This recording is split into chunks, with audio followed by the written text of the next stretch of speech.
Chancellor, thank you very much for joining us. I'm going to ask you about the things that you would expect me to ask about European security and some of the announcements around tariffs. But I wanted to start by making an observation about the last few weeks in Washington, that we have watched this whirlwind of the new administration and the impact it's had, not just in the world, but in Washington. And Elon Musk's Department of Government Efficiency, DOGE, has turned the federal government upside down in the time it takes to read Mario Draghi's report on European competitiveness, let alone start to implement it. So I just wondered, when you look at the state of the European economy and you look at the pace of change now in Washington, does Europe need a DOGE of its own? No, we need a lot of changes, as everyone needs them. So we have to work against red tape, against bureaucracy, all this. And there is a strong willingness to succeed with attempts about working against planning restrictions that make it too difficult to invest and things like that. And it was my initiative, together with the French president, to ask the Commission to make proposals about a better European Union and to get rid of red tape and bureaucracy, and they do. So I'm really confident that we will do our task and hopefully sensible things. But lots of sensible things have been said for years, and most of the things that were in the Mario Draghi report have been said many times before. But the pace of change is so slow, and meanwhile you have an economy that has not grown in the time that you've been Chancellor, while the US economy has grown 7%. So don't you sometimes think that a kind of radical throwing up of things, a radical change might be needed, rather than same old statements? As you know, I'm a progressive, I'm a social democrat, so I'm in favor of change, but all the time the question is what sort of change it is about. And yes, it is necessary that we work hard to make it easy to invest in Europe and to get rid of some of the regulations that are hindering investments to be done very fast. But on the other side, I think we have good chances for Europe to grow, and we have the best in Germany. Yes, it is true that we faced a really heavy storm after the Russian aggression against Ukraine and all the consequences it had for the energy supply to Germany, for prices and many other things, but we are now behind all the biggest difficulties. Inflation is down again, and this will also help investments, especially when it comes to housing. So I'm quite confident that with some extra activities we will have a chance to speed up growth. One of the proposals I make will be very similar to things you are used to in the United States. So it is about a tax credit which you get for investments in Germany, easily to be handled, and something that will boost investment. But if you're a German voter, how can you expect change to come out of this election? If you think of the possible range of outcomes, when you look at the scale of the problems and the stagnation in Europe, do you understand the people who think we need radical change and we're not going to get it from any coalition that comes out of this election? I think there will be a good chance for better growth when you vote for a Social Democratic Party in Germany. So this is my proposal. Others will do a different one, but there is always... There hasn't been any since you became Chancellor. We had a crisis. There is a war. I was not the one that started the aggression against Ukraine. It's Putin. And we worked against him and his aggression. We supported Ukraine. We increased our spending for defense, and we organized our economy in a way that it was able to live with all these radical changes that came to us. So now we are at a good starting point. Coming back to the European Union, I'd say the biggest thing we have to achieve is to develop the Capital Markets Union, which has to come from a question of finance ministers to a question of leaders, because it is obvious also when you look at the Draghi report that this is the main question for better growth in Europe. And so we have to do it and not to speak just about it. And will there be meaningful progress on that in the next few months? Sure. Are we talking I a year? spoke to many, and also that this is a leadership question. And this means that many have to be ready to accept that not all these small advantages of the one country and the other country could continue. It is better to have a capital market in Europe that is ready to finance growth of companies from the equity market. And that's what we are having to do. And that's the big difference between the United States and Europe, though we have even more money for investment in Europe.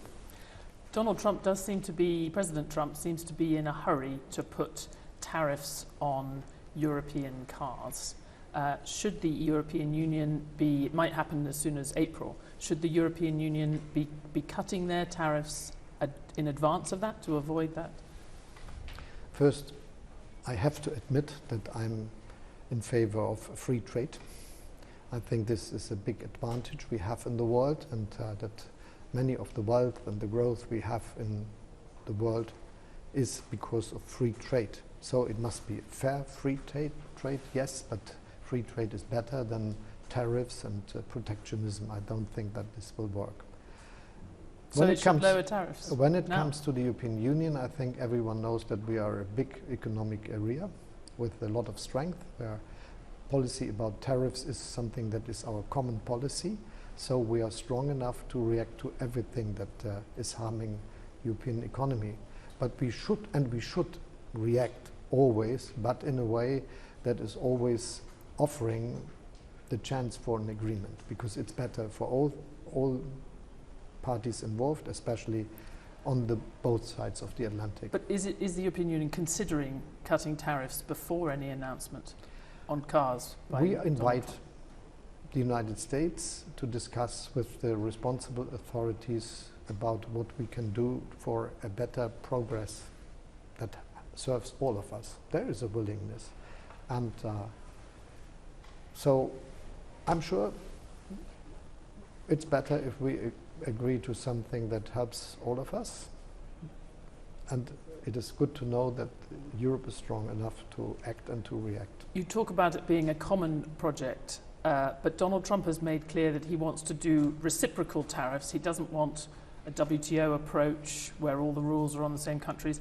And even with the European Union, he might want to have a different tariff regime for France and Italy and Germany. What would you do then? The European Union is a unified economy and has... but there's nothing to stop the US doing that. But it has common tariffs, and we act together, and we will stick together, which I think is also important. And so I'm quite confident that a good solution is feasible, and everyone should work to make it happen. You spoke this morning very clearly about what you need to do to increase defence spending above 2% of GDP, and suspending the debt brake just for that additional defence spending. But for many countries, it will want to also have joint debt issuance for Europe as a whole to be able to invest enough in defence. Would you consider that, given everything that's happened in the last few weeks? I think there are three things we can do in this very moment. The first is that we agree in Germany that supporting Ukraine is something of an extra effort. So we should have extra room for maneuver, also financing this support to Ukraine, which, when it comes to the figures, Germany is doing the most. We are the biggest supporter of Ukraine in Europe, the second biggest in the world, and this has to continue, but we cannot pay for it with cuttings in pension schemes or in the health sector, or in cuttings in the investment into streets and railways and so on. So I think it's clear that we have to do this. And the second is that we have to agree how we will continue with the spending of more than 2% of our GDP for defense, which we achieved because of an extra fund which I managed to get through the parliament. But for the future we need a new decision about this, and this is for continuing with this 2% plus already 30 billion a year. So also this will not work with tax increases or cuttings and spending in the different areas of the German budget. And when it comes to do more, which will be obviously necessary when we look at what NATO is discussing, then it especially means that we do something for these activities, which gives us in Germany the opportunity to spend even more, and this has also to do with the reform of the debt regulation in Germany. When it comes to Europe, I think we should help every country, if it spends more than 2%, to be not hindered by the European regulation on treating debt. So changing the stability. We have to change these agreements so that this is feasible for a country to do. But for many countries, I mean, for Germany has very low debt relative to other countries, as you pointed out. We are going down to 60%. Other countries will find it very difficult to keep issuing more and more debt because, as you pointed out, they're over 100%, maybe over 140% of GDP.